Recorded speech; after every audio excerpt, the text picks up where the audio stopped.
बहुत कंप्लेन्स है लोगों की. Please do not watch this video if you have complaints with your life. Reason ये है, कंफर्टेबल जो लोग हैं प्लीज ना देखें. छोटे और कमजोर दिल वालों के लिए मैं बात ही नहीं करता हूं. See generally now youngsters, youth और anybody in this country, specially Bharat में बड़ी शिकायतें आई हैं कि यार हमें ये नहीं मिल रहा, वो नहीं मिल रहा, हमारे पास कंफर्टेबल लाइफ नहीं है. What do you know about the problems?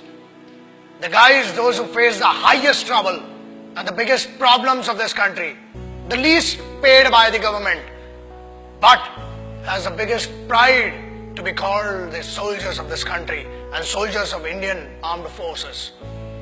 मैं उन सिपाहियों की बात कर रहा हूं. एग्जाम्पल, जब ये वीडियो देख रहे हो ना, तब हजारों लोग वहां सियाचिन ग्लेशियर में, शायद आधों को तो नक्शा भी नहीं पता होगा, सैन फ्रांसिस्को ऐसा बता देते हैं मैप पे आजकल बच्चे. You can not live without the chatting और व्हाट्सएप और फेसबुक मैसेजिंग और texting for half an hour और 1 आवर. मैं उन सिपाहियों की बात कर रहा हूं जो ग्लेशियर में रहते हैं. 8G 10G 4G 8G सब इधर चलता है दोस्त. वहां कोई जी नहीं होता है. वहां पर सिर्फ गालियां सुनाई देती हैं उस साइड से, और यहां से खड़े होके भारत माता के लिए खड़े हुए. Remember one thing, they are not there. They are not fighting for this country only because they hate the enemy. वो इस देश में रहने वाले लोगों से बहुत मोहब्बत करते हैं, इसलिए वो वहां पर है. They are not there for the payment which is given to them. They are not there for the privileges which are not given to them. Privileges are given to you. The facilities are given to you. फिर भी इतनी complains. अरे पानी गिर गया, हम college नहीं जा पाएंगे, ये हो गया. बहुत कंप्लेन्स है माँ बाप से इन बच्चों को. Remember that. दोस्त कंप्लेन करने के लिए बहुत लोग हैं, लेकिन वो कंप्लेन नहीं करते हैं. क्यों नहीं करते हैं? Because they are fighting for this land, they are fighting for this country, they are fighting for that emotion of freedom, they are fighting for that emotion which belongs to you, which doesn't belong to them. वो एक sense of responsibility, sense of security आपको देने के लिए वो रात भर खून में खड़े हुए हैं. आप बात करते हो -50 जनरल टेम्परेचर है सियाचिन ग्लेशियर का. -50 जनरल. जब आप ये वीडियो देख रहे हैं, हजारों सिपाही आज भी अपने खून को सुखाकर वहां पर लड़ रहे हैं. They cock up their rifles, they write their last letters to their families, और उसके बाद एक दूसरे की नजरों में इसलिए देखते हैं कि मेरे यार ये नहीं पता कि कल मैं तेरे साथ बैठकर खाना खा पाऊंगा कि नहीं.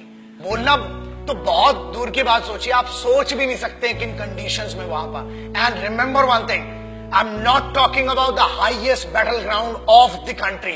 I'm talking about the highest battleground in the world. This is the only place which is called the highest battleground in the world, and it is written in the history of the world wars. It is written in the history of warfares. जहां लोग श्वास नहीं ले सकते ना, लोग कहते हैं कि हमने 50 या 500 मीटर की दूरी पर या ऊंचाई पर लड़ा है. ये हजारों मीटर की ऊंचाई पर है, जहां सांस नहीं आती है, दिखाई नहीं देता है. वहां पर भी वो सिर्फ जज्बा है जो जिंदा रखता है लड़ने के लिए और इस देश की रिस्पेक्ट के लिए. किसी बेवकूफ गद्दार ने भी बीच में कुछ कहा था कि Indian army is rapist in Jammu and Kashmir. अरे बेवकूफ, फौज रेप करती है ना तो हथियारों से करती है, और होल होके तुम्हारा रेप निकलेगा.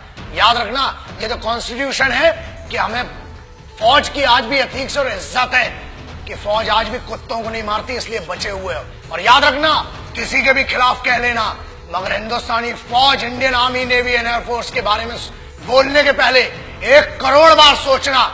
क्योंकि याद रखना, अगर फौज रेप पे आ गई ना तो तुम्हारी रूह का रेप होगा. Indian Army does not rape. Army, Navy, Air Force, they protect your women, they protect your sisters, because they consider every woman and every young woman as their sisters and mothers. That's why you are protected. बोलना बहुत सरल है और बहुत दम है, बहुत खुजली है, बहुत गर्मी हो रही है ना. आ जरा बॉर्डर पे 2 दिन की ड्यूटी करके दिखा, चूतड़ में से पूरी गर्मी बाहर आ जाएगी. अक्टूबर 1947 देश अभी आजाद ही हुआ था कि हम पर तो जंग थोप दी गई. But who did that? Let's talk about that. I'm talking about first unit of Sikhs, the first battalion of Sikh, one of the most elite, one of the most respected and decorated regiment of the Indian Army, called the Sikh Regiment. And this is a wonderful story. The guys whom I'm talking about, the finest warriors, the finest Khalsa warriors, वो खालसे थे जिन्हें airlift किया गया था 1947 में जब लश्कर troops ने attack किया था हमारे ऊपर. And they were the guys which were led by a Muslim commanding officer. That makes me feel that pride of being an Indian. एक ऐसी सिखों की पूरी पलटन जिसे एक मुस्लिम कमांडिंग ऑफिसर ने लीड किया. And this has gone in the history of Wars.